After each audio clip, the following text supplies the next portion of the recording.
Bismillahirrahmanirrahim. Assalamualaikum warahmatullahi wabarakatuh. Innal hamdalillah nahmaduhu wa nasta'inuhu wa nastaghfiruh wa na'udzu billahi min shururi anfusina wa min sayyiati a'malina. May yahdihillahu fala mudilla lahu wa man yudlil fala hadiya lahu. Asyhadu an la ilaha illallah wahdahu la syarika lahu wa asyhadu anna Muhammadan abduhu wa rasuluh. Ya ayyuhalladzina amanu taqullaha haqqa tuqatih wa la tamutunna illa wa antum muslimun. Ya ayyuhan nasu taqu rabbakumul ladzi khalaqakum min nafsin wahidah wa khalaqa minha zawjaha wa bassa minhuma rijalan katsiran wa nisaa'a wattaqullaha alladzi tasaaluna bihi wal arham innallaha kana 'alaikum raqiba. Ya ayyuhalladzina amanu taqullaha wa qulu qawlan sadida yuslih lakum a'malakum wa yaghfir lakum dhunubakum wa man yuti'illaha wa rasulahu faqad faza fawzan 'azima. Amma ba'd. Fa inna asdaqal hadithi kalamullahi ta'ala wa khairal huda huda nabiyyina Muhammadin sallallahu alaihi wa alihi wa sahbihi wa sallam wa syarrul umuri muhdatsatuha fa inna kulla muhdatsatin bid'ah wa kulla bid'atin dhalalah wa kulla dhalalatin finnar. A'adallahu wa iyyakum minan nar. Masyarul muslimin wal muslimat, bapak-bapak, ibu-ibu, orang tua kami yang kami hormati, kami muliakan, ikhwah wal akhwat dan anak-anakku sekalian rahimani wa rahimakumullahu taala. Kita lanjutkan dari pembahasan seputar jenazah, di mana kita telah sampai pada pembahasan dari bahagian terakhir pengurusan jenazah, yaitu penguburan. Telah kita sebutkan pada pertemuan sebelumnya bahwasanya di dalam penguburan jenazah terdapat ketentuan-ketentuan yang disunahkan. Di antaranya adalah memasukkan jenazah ke liang lahat, sebagaimana perkataan dari seorang sahabat yang menyaksikan penguburan Rasulullah SAW. Beliau mengatakan, "Al-hidu fi qabri lahdan wansibu alayya labinan kama fu'ila bi Rasulillah sallallahu alaihi wasallam." Sahabatnya bernama Sa'ad radhiyallahu ta'ala anhu. Beliau mengatakan, "Al-hidu ilayya lahdan." Buatkanlah lahat pada kuburan saya dengan satu lahat. Kemudian wansibu alayya nasban labinan, dan tegakkanlah di lahat tersebut beberapa bata-bata, yakni batu-batu untuk menahan dari jenazah ketika telah dimasukkan ke liang lahatnya. Iya. Kama fu'ila bi Rasulillah sallallahu alaihi wasallam, sebagaimana hal tersebut diperbuat terhadap Rasulullah sallallahu alaihi wasallam. Ya, ini menunjukkan persaksian dari seorang sahabat yang mulia yang menyaksikan penguburan Rasulullah sallallahu alaihi wasallam, dan dia meminta kepada orang-orang yang menguburkan nanti jenazahnya agar diperbuat sebagaimana yang diperbuat terhadap kuburan Rasulullah sallallahu alaihi wasallam dengan dibuatkan lahat. Nah, sekarang kita telah sebutkan pada pertemuan kemarin, lahat itu adalah celah pada kuburan di sisi bahagian barat, yakni ketika kiblatnya di arah barat. Jadi dia adalah celah untuk memasukkan mayat di arah kiblat. Kita perhatikan pada gambar.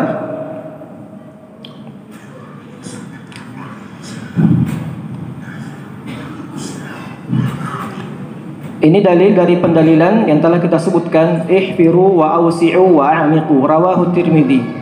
Ahfiru, galilah, hufrah, galilah galian lubang.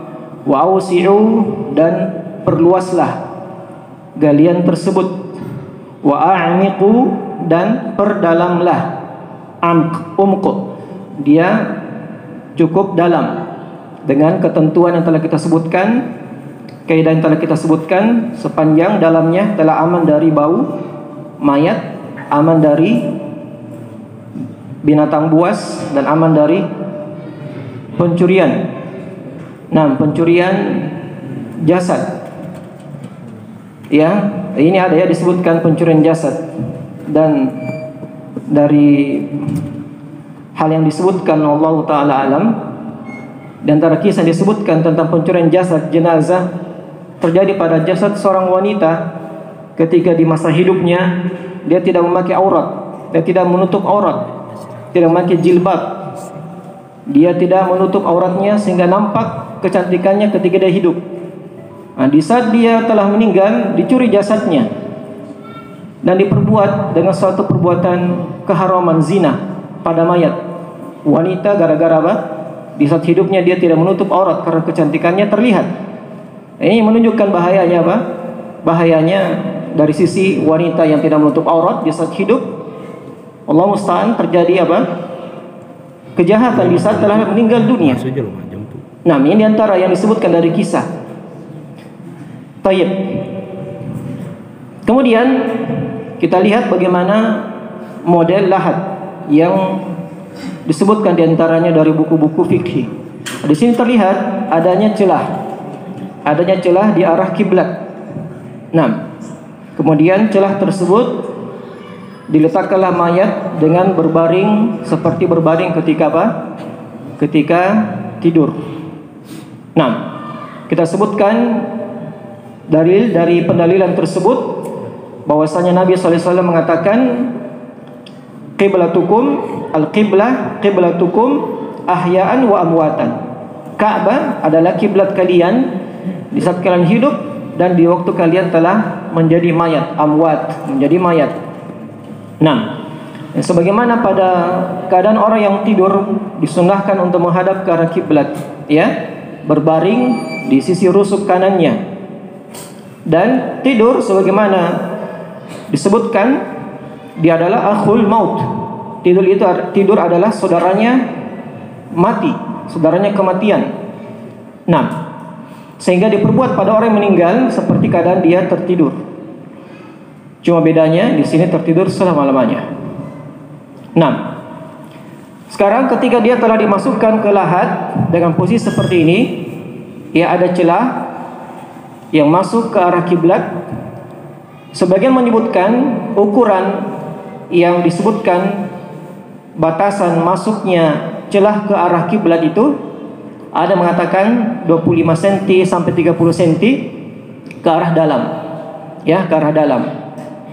Nah, adapun lebarnya, lebar yang saya maksudkan lebar ini diukur sesuai dengan lebar dari badan mayat, antara 50 sampai 70 cm.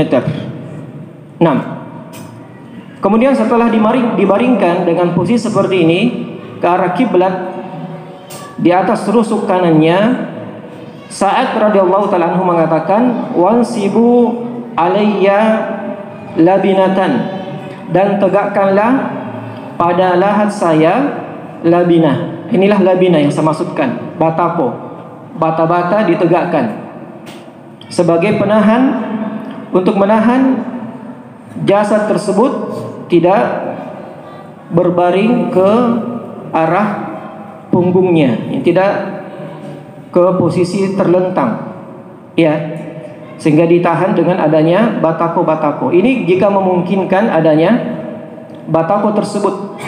Sebagian menyebutkan bahwasanya batako ini dibuat dari tanah yang dibentuk dengan ukuran seperti ini, tanpa dibakar, ya, tanpa disentuh dengan api, ya, karena ada hal yang melarang sesuatu dimasukkan ke liang lahat, ke kuburan seseorang, dilarang mimma mashathun nar, apa-apa yang telah disentuh nar, disentuh api, yang telah dibakar, batako yang telah dibakar, ini tidak boleh.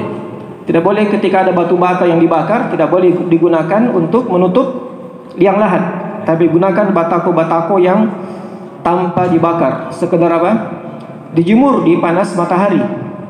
Yang itu ada. Itu ada. Nah, yang digunakan jika memungkinkan.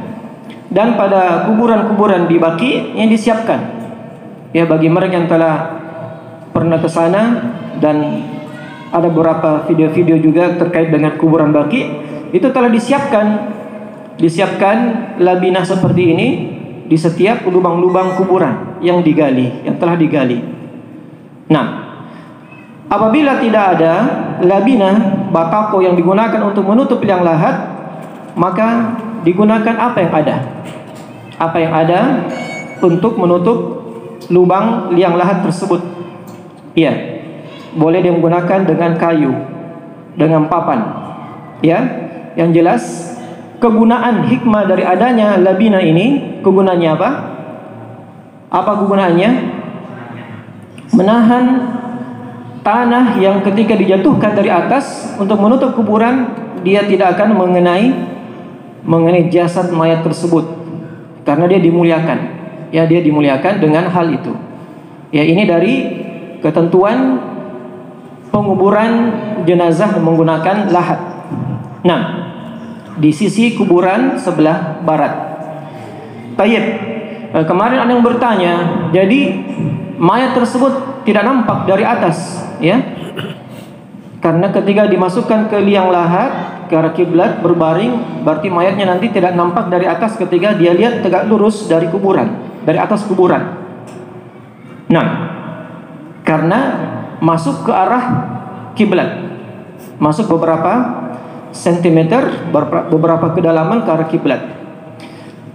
Kemudian ada sistem yang lain yang juga disebutkan di dalam kitab fikih berdasarkan hadis Rasulullah SAW menyebutkan al-lahdu lana wa syaqqu li ghairina. Lahat itu adalah untuk kami umat Islam, wa syaqq li ghairina, dan syaqq untuk selain kami. Ini selain umat Islam. Syaqq, adapun syaqq ini lubang bukan di sisi sebelah kiblat, tapi dia adalah lubang yang pas di tengah lubang kuburan. Saya tidak sempat dapatkan gambarnya. Jadi anggaplah ini meja kuburan, ya, lubang kuburan. Di bawahnya itu pas dibuat di tengah-tengah ada lubang. Di tengah-tengahnya pas. Nah, itulah lubang untuk memasukkan mayat. Jadi lubangnya bukan di sisi apa? Bukan di sisi kiblat, tapi dia pas di tengah. Kemudian mayat dibaringkan seperti posisi ini ke arah kiblat, berbaring di rusuk kanan dengan lubangnya pas di tengah. Ini namanya apa? Ini namanya asyaqq. Shin qaf. Asyaqq. Iya. Dia dibuat lubang pas di pertengahan galian kuburan.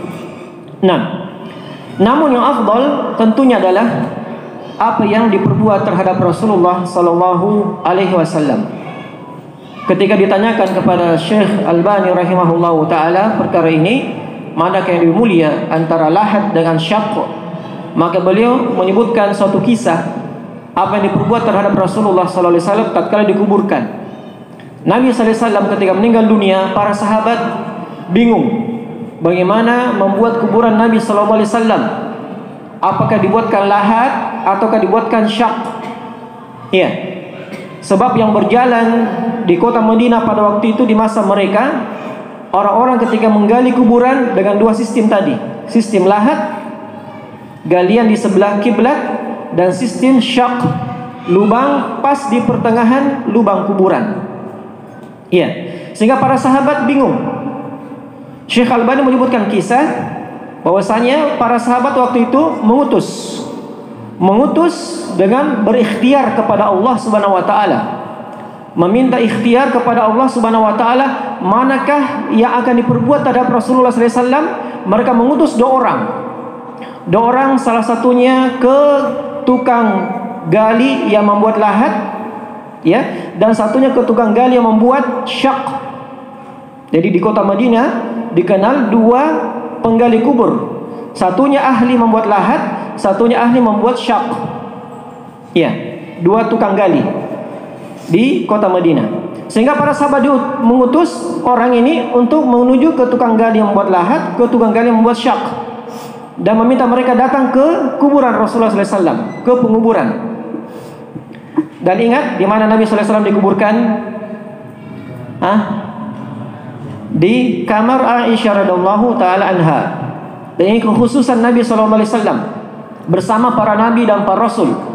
Nabi dan Rasul punya kekhususan, mereka diwafatkan, mereka dikuburkan di mana mereka diwafatkan. Ya, yudfanuna haitsu qubidu. Semua para nabi, kulul anbiya yudfanuna haitsu qubidu. Mereka didafan, mereka dikubur haitsu qubidu, di mana mereka dicabut ruhnya. Maka Nabi SAW ketika dicabut ruhnya di kamar Aisyah radhiyallahu taala anha, maka Abu Bakar yang bersikap, ya, Abu Bakar yang menunjukkan ilmu ini, dia ingat dari Nabi SAW yang dia pernah dengar, bahwa Nabi bersabda setiap nabi akan dikubur di mana dia meninggal. Maka disitulah dibuat galian kuburan di rumah Aisyah radhiyallahu taala anha. Kemudian ketika diutus dua tukang gali tadi, ternyata yang lebih dahulu tiba di rumah Aisyah untuk membuat galian kuburan adalah siapa? Nah, tukang lahat yang lebih dahulu tiba. Waktu itu kata Syekh Albani rahimahullahu taala, yang dulu tiba adalah tukang lahat. Maka diperbuatlah lahat terhadap kuburan Nabi sallallahu alaihi wasallam. Dan ini dengan ketentuan takdir dari Allah Subhanahu wa taala. Karena mereka bingung, maka mereka mengirim utusan. Siapa yang lebih dahulu tiba, itu yang kita buatkan sebagaimana apa yang diinginkan oleh tukang gali yang mana duluan datang. Ternyata yang duluan datang adalah yang membuat lahat. Maka diperbuatlah lahat. Iya. Dimaklumi ini dari ketentuan. Dan ini yang lebih afdal. Ini yang disebutkan oleh para ulama, dan ini yang dikuatkan dari beberapa madhab, termasuk madhab Syafi'iyah rahimahumullahu ta'ala jami'an. Mereka menyebutkan al-afdal adalah yang lebih utama adalah diperbuat lahat pada sisi kiblat di kuburan tersebut. Nah, wallahu ta'ala alam. Namun mereka menyebutkan, ya, mereka menyebutkan sepakat pula ijma' ulama, apabila diperbuat syak, lubang di tengah kuburan untuk mayat, maka hukumnya apa? Hukumnya boleh. Ya, ajma' ulama anna dafan fil lahad wasyak jaizan. Sepakat para ulama bahwasanya penguburan jenazah dengan lahat atau dengan syak ini semuanya dibolehkan. Ya, dibolehkan. Dengan keutamaan yang paling afdal adalah menggunakan apa? Menggunakan al-lahad. Ini yang lebih utama. Dan ini yang dinukil ittifaq 4 ulama madhab. Dinukil ittifaq oleh Imam Al-Wazir rahimahullahu ta'ala, ittifaq al-a'immati arba'ah ala anna sunnah al-lahad. Sunnahnya adalah dengan menggunakan lahat. Ya. Kemudian setelah ditutup kuburan dengan sempurna, maka telah kita sebutkan bahwasanya Nabi sallallahu alaihi wasallam kuburannya bagaimana? Kuburannya dibuat seperti apa? Punuk onta. Ini ada naik menggunduk di atas tanah galian kuburan tersebut seperti punuk onta, seperti apa yang kita lihat sekarang ini. Apa gunanya? Gunanya adalah untuk menandakan itu sebagai kuburan, sehingga dia dihormati, tidak diinjak, ya, tidak diduduki. Nah, dan ketika telah ada tanda kuburan, dia tidak akan digali kembali karena sudah menjadi kuburan. Iya. Kemudian ketika telah digunduk seperti ini, dibuat gunung seperti punuk onta, maka boleh kita meletakkan alamat.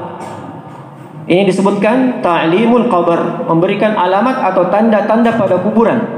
Seperti apa yang kita lihat di sini adalah beberapa tanda-tanda kuburan dengan menggunakan batu. Dalilnya, apa dalilnya? Apa yang diperbuat terhadap kuburan Utsman bin Siapa? Rasulullah SAW berbuat terhadap kuburan sahabatnya Utsman bin Mad'un radhiyallahu ta'ala anhu. Iya. Nabi SAW memerintahkan untuk mengambil batu dan menaruh di atas kuburan Utsman bin Mad'un radhiyallahu ta'ala anhu. Dan beliau mengatakan, "Hada li'allima qabr akhi." Ini untuk menandakan kuburan saudaraku. Iya. Wa adfanu ilaihi ahli, dan untuk saya bisa meletakkan kuburan keluargaku di sisinya. Ini beliau menginginkan kuburan keluarganya didekatkan dengan kuburan Utsman bin Mad'un. Ini menunjukkan akan keutamaan sahabat ini, kemuliaan sahabat Utsman bin Mad'un. Nah, dan ini pula yang diperbuat terhadap kuburan Rasulullah sallallahu alaihi wasallam. Bahwasanya kuburan Nabi sallallahu alaihi wasallam juga diperbuat seperti demikian. Adanya tanda yang menandakan kuburan Rasulullah sallallahu alaihi wasallam, dan tidak ada tanda-tanda lain. Ya, sebagian telah kita sebutkan, tidak ada kuburan tersebut dibuat bangunan, disemen, dikapuri. Bahkan hal itu adalah hal yang tegas dilarang oleh Rasulullah sallallahu alaihi wasallam. Di dalam hadis Jabir bin Abdullah radhiyallahu ta'ala anhu, Rasulullah sallallahu alaihi wasallam atau beliau Jabir mengatakan, "Naha Rasulullah sallallahu alaihi wasallam ayyujassasal qabr wa ayyuqada alaihi." Nabi sallallahu alaihi wasallam melarang ayyujassasal qabr, kuburan tersebut dibuat semen atau dikapuri dengan jas, yujassas al-qabr, dikapuri semen atau dikapuri kuburan atau di semen. Iya. Wa ayyuqada alaihi, dan Nabi melarang kuburan tersebut diduduki. Ayyuqada alaihi, dilarang untuk diduduki. Kemudian ada tambahan darurat yang lainnya. Nabi mengatakan wa ayyuktaba fihi, dan juga dilarang untuk membuat tulisan. Ya, dilarang untuk membuat tulisan. Tidak ada tulisan yang menandakan ini kuburan fulan bin fulan. Tidak ada tulisan.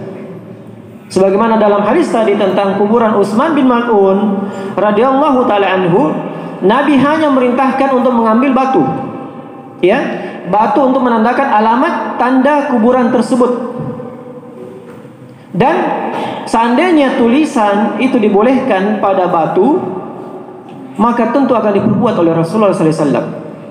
Dia perbuat pada kuburan Utsman bin Mad'un dan kuburan-kuburan sahabat-sahabat yang lain yang telah meninggal. Bahkan terhadap keluarga-keluarga beliau telah meninggal lebih dahulu, seperti Khadijah, putri-putri beliau telah meninggal dunia.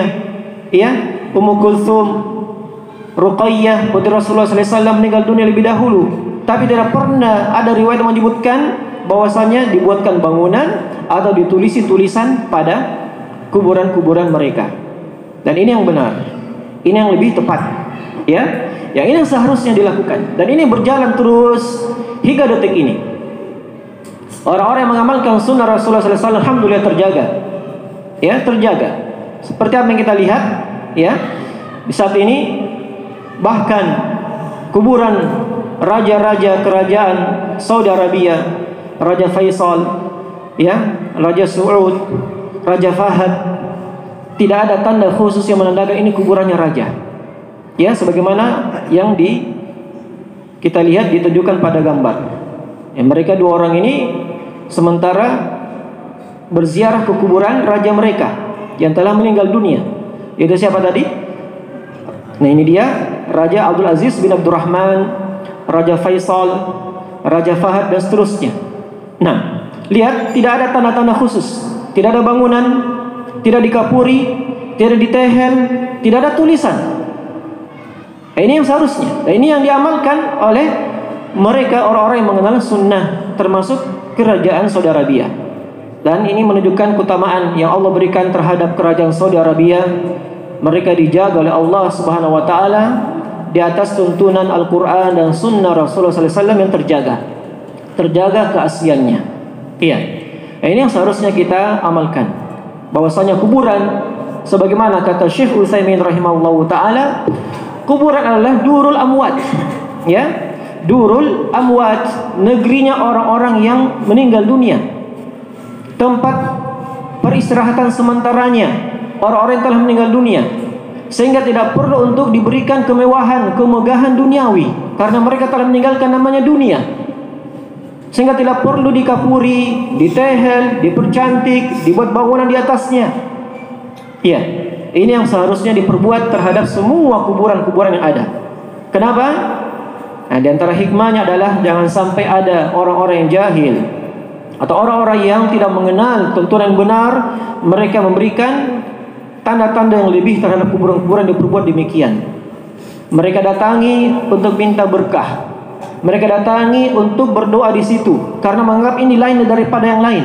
Ini lebih kuburannya ditinggikan, ini bangunannya ada, dimewahkan, sehingga menganggap ini wah hebat ini orang yang dikubur. Inilah yang dilarang. Inilah kesyirikan yang harus dicegah. Sehingga Nabi SAW melarang untuk mengadakan apa? Mengadakan lahat atau mengadakan apa? Mengapuri, menyemen, menindihkan kuburan di atasnya dan menghias-hiasinya dengan hal-hal yang dilarang di dalam Islam. Nah, wallahu taala alam. Kemudian setelah kita mengetahui bagaimana tuntunan penguburan jenazah, maka ada beberapa perkara-perkara yang harus kita sampaikan terkait dengan setelah adanya penguburan jenazah. Di antaranya, ya, tentang perkara menuangkan 3 kali tanah ke kuburan. Ya, setiap orang yang datang mengambil beberapa tanah, kemudian menuangkan 3 kali ke kuburan tersebut, menaruh ke kuburan tersebut. Apakah sudah dikubur atau sementara dikubur? Maka ini adalah ketentuan yang disebutkan oleh sebagian fuqaha. Namun wallahu taala alam, hadis yang mendalili perkara tersebut adalah hadis yang lemah. Hadis yang lemah. Iya, sehingga tentang perkara menuangkan tanah atau pasir 3 kali ke kuburan, ini adalah perkara yang tidak disunnahkan. Tidak disunnahkan.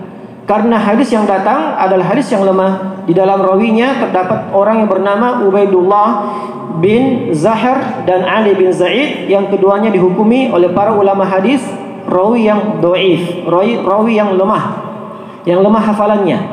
Ketika dia lemah hafalannya, mungkin hadisnya goncang, hadisnya tidak benar bersumber dari Nabi SAW. Iya, sehingga madhab yang tepat adalah yang tidak menuangkan pasir atau tanah 3 kali ke kuburan tersebut. Dan ini madhab Imam Malik rahimahullahu ta'ala dan salah satu riwayat dari Imam Ahmad rahimahullahu ta'ala, bahwasanya menuangkan pasir atau tanah 3 kali ke kuburan adalah tidak tepat. Wallahu ta'ala alam. Kemudian selanjutnya, di antara pembahasan pula yang dibahas oleh para ulama tentang masalah talqin, mentalqin mayat. Apakah ketika telah masuk di lubang kuburan atau selesai ditutup kuburannya dengan sempurna? Apakah ada bentuk talqin kepada mayat tersebut? Talqin kita tahu, mentalqin mayat ini disyariatkan ketika seseorang itu di saat sakaratul maut. Kita mentalqinnya untuk mengucapkan la ilaha illallah. Ini ada, ya. Man kana akhiru kalamihi la ilaha illallah dakhal jannah. Barang siapa yang akhir kalamnya dengan ucapan la ilaha illallah, maka dia akan masuk surga. Adapun talqin ketika telah meninggal dunia, maka ini tidak ada dalil yang sahih. Ya, ada dalil namun hadisnya juga hadis yang lemah. Hadis yang lemah yang menunjukkan adanya talqin kepada mayat, ya, dengan mentalqin agar dia menjawab pertanyaan malaikat. Nah, wallahu taala alam. Jadi pendapat yang tepat bahwasanya talqin mayat, hadisnya ada hadis yang lemah. Bahkan kata Syekh Ali Razihi, haditsun dhaifun jiddan. Hadis yang sangat lemah, dhaif jiddan, lemah sekali tentang talqin mayat. Ya fulan, ajibi soal malakain. Idza sa'alaka man rabbuk faquli rabbi Allah Wa idza sa'alaka man rabbuk faquli man nabiyyuk faquli nabi Muhammad. Wa idza sa'alaka man dinuk ma dinuk faquli din Islam. Wahai fulan, dia khitab kepada mayat sudah dikubur. Wahai fulan, dia panggil namanya. Ini talqin. Apabila datang kepadamu malaikat bertanya siapa Rabbmu, jawablah Rabbku adalah Allah. Datang kepadamu siapa nabimu, jawablah nabiku Muhammad sallallahu alaihi wasallam. Siapa apa agamamu, jawablah agamaku Islam. Ini talqin. Namun sayang hadisnya apa? Dhaif jiddan. Hadis yang sangat lemah. Wa minhum man yaqul maudhu'. Bahkan di antara para ulama ada yang menghukumi hadisnya maudhu'. Hadis apa maudhu'? Hadis palsu. Hadis palsu. Jadi talqin mayat itu palsu. Sebagian ulama menghukumi palsu, sebagiannya mengatakan lemah sekali. Cukup lemah sekali, tidak usah palsu. Sudah menunjukkan apa? Tidak perlu diamalkan karena hadisnya lemah sekali. Tidak perlu kita amalkan, tidak ada sumber yang sahih dari Nabi sallallahu alaihi wasallam melakukan hal tersebut kepada para sahabatnya. Nah, dan ini yang dikuatkan oleh para ulama sebagaimana dikuatkan oleh Imam Ahmad rahimahullahu taala. Nah, bahkan beliau mengatakan perkara tersebut adalah perkara bid'ah. Perkara bid'ah. Dan ini juga madhab aktsarul Hanafiyah, madhab kebanyakan Hanifiyah, wa ba'dul Malikiyah sebagai madhab Malikiyah, wa Zahiriyah sebagai madhab Zahiriyah, dan ulama yang dianggap pada zaman ini seperti Al-Lajnah Daimah, Komite Ulama Arab Saudi yang diketuai oleh Syekh bin Baz rahimahullah taala sampai sekarang ini, Syekh Albani rahimahullah, Syekh Muqbil rahimahullah taala jami'an, bahwasanya perkara ini adalah perkara yang bid'ah. Iya. Berkata Imam Al-Izz bin Abdissalam, beliau mengatakan lam yasih fit talqin syai' wa huwa bid'ah. Tidak benar satu dalil pun yang sahih tentang mentalqin mayat, wa huwa bid'ah, dan talqin mayat ini adalah perkara yang bid'ah. Nah, wallahu taala alam. Tayyib. Kemudian dari pembahasan disebutkan juga oleh para ulama bagaimana apabila mayat tersebut dibaringkan di sisi kirinya dengan menghadap ke arah kiblat, ya, dibaringkan di sisi kiri. Nah, kata Imam Nawawi rahimahullahu taala, beliau mengatakan ittafaqu ala annahu yustahabbu ay yudja'al ala jambihil ayman.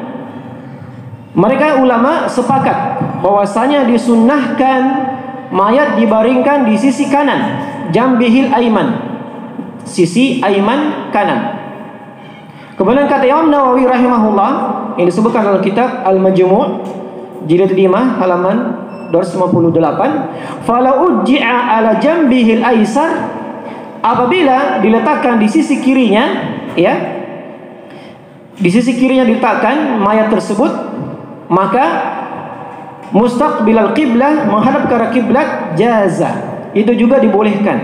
Seandainya diletakkan di sisi kirinya tapi tetap menghadap ke arah kiblat, maka itu juga jaz, dibolehkan. Wa kana khilafal afdal, akan tetapi menyelisih yang lebih utama. Menyelisih yang lebih utama perkara tersebut. Iya, ketika dibaringkan di sisi kirinya. Nah, wallahu taala alam. Tayyib. Ini dari ketentuan-ketentuan yang diperbuat terhadap mayat ketika telah selesai dikubur. Selanjutnya yang dituntunkan pula dari perkara yang mustahab disunnahkan dalam tuntunan setelah penguburan jenazah adalah mendoakan mayat. Mendoakan mayat tersebut dengan doa permohonan ampunan dan doa diberikan keteguhan untuk menjawab pertanyaan malaikat. Disebutkan di dalam hadis riwayat Imam Muslim dari sahabat Utsman bin Affan radhiyallahu ta'ala anhu, Rasulullah sallallahu alaihi wasallam bersabda, "Istaghfiru li akhikum wasalu lahu tathbit fa innahu al-ana yus'al." Mohon ampunkanlah untuk saudara kalian. Nabi bilang mohon ampunkanlah untuk saudara kalian. Saudara disebutkan dengan akhikum. Di sini menunjukkan, diingatkan kita akan nikmat ukhuwah antara yang masih hidup dengan yang telah meninggal dunia, tetap sebagai saudara. Walaupun telah meninggal dunia, dia saudara kita. Maka dimintakan doa ampunan dari dosa-dosanya. mohon ampunkanlah untuk saudara kalian. Wasalu lahu tasbit, dan mintalah kepada Allah untuknya at-tasbit. Apa at-tasbit? Diberikan sabat, diberikan keteguhan, kekokohan di dalam menjawab pertanyaan malaikat. Fa innahul ana yus'al, karena dia sekarang akan ditanya. Kenapa kita minta kepada Allah Subhanahu wa taala? Karena Allah lah yang akan memberikan sabat kepadanya. Sebagaimana disebutkan di dalam Al-Qur'an, ya, dalam surah Ibrahim, yusabbitullahu alladhina amanu bil qawli tsabit fil hayatid dunya wa fil akhirah. Allah Subhanahu wa taala akan membuat sabat, yusabbitul ladzina amanu, akan dibuatkan sabat orang-orang yang beriman dalam kehidupan dunianya dan juga dalam kehidupan akhirat. Dan al-qabr awwalu manazil al-akhirah, dan kuburan adalah awal manazil, awal fase negeri akhirat. Maka kita memohon kepadanya agar diberikan keteguhan menjawab pertanyaan. Doanya apa kita baca? Kita baca dengan doa yang ringkas, Allahumma ghfir lahu. Ini untuk yang pertama, permohonan ampunan dosa-dosanya. Allahumma, ya Allah, ighfir lahu, ampunilah dia. Jika dia jasadnya laki-laki. Jika perempuan, Allahumma ighfir laha, ya Allah, ampunilah dia. Terus yang kedua, doa yang kedua, permohonan sabat, permohonan keteguhan menjawab pertanyaan malaikat. Allahumma sabbithu, ya Allah, sabbithu, berikanlah sabat kepadanya. Kalau perempuan, Allahumma sabbitha, berikanlah keteguhan sabat kepadanya menjawab pertanyaan malaikat. Ini yang diperbuat setelah tertutup kuburannya. Baru kita beranjak pulang masing-masing. Nah, kemudian terakhir, beberapa pelanggaran-pelanggaran yang terjadi, ya, pada saat jenazah telah dikuburkan.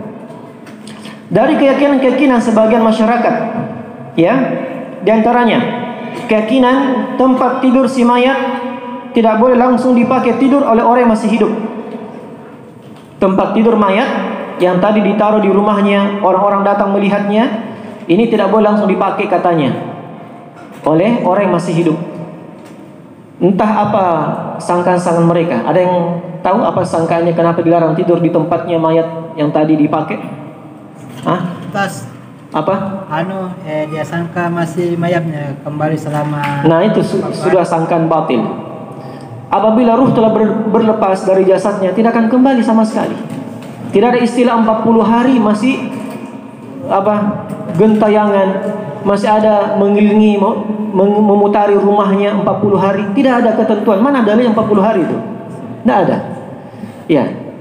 Jadi hendaknya kita bagi orang-orang yang mengenal sunnah, apabila ada keluarga kita yang meninggal dunia, di mana tadi tempat tidurnya dipakai, kita langsung amalkan pakai tidur di tempat tidurnya keluarga tadi yang telah meninggal dunia, untuk menepis sangkaan kebatilan, ya, untuk menghilangkan sangkaan kerusakan yang merusak akidah masyarakat. Ya, kalau bukan untuk yang berubah, siapa lagi? Takut? Apa yang ditakuti? Ya, Allah musta'an. Dan alhamdulillah saya sudah amalkan. Ketika meninggal abi, bapak saya rahimahullah, saya amalkan. Tidak ada apa-apa. Untuk menepis sangkaan keluarga yang datang bermalam di rumah, tidak ada yang mau tidur di situ. Saya tidur di situ. Dan tidak ada apa-apa.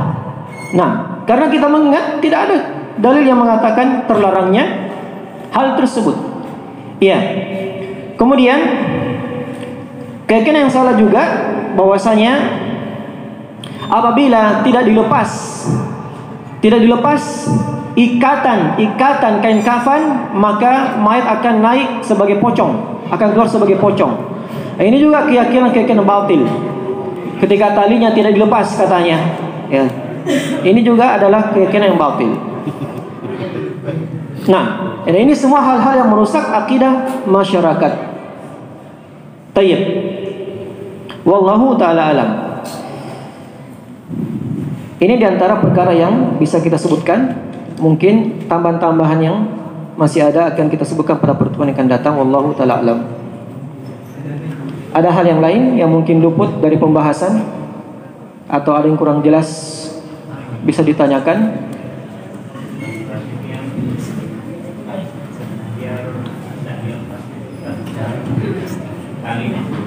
Nah, sebagian menyebutkan seandainya pun tidak dilepas talinya tidak mengapa.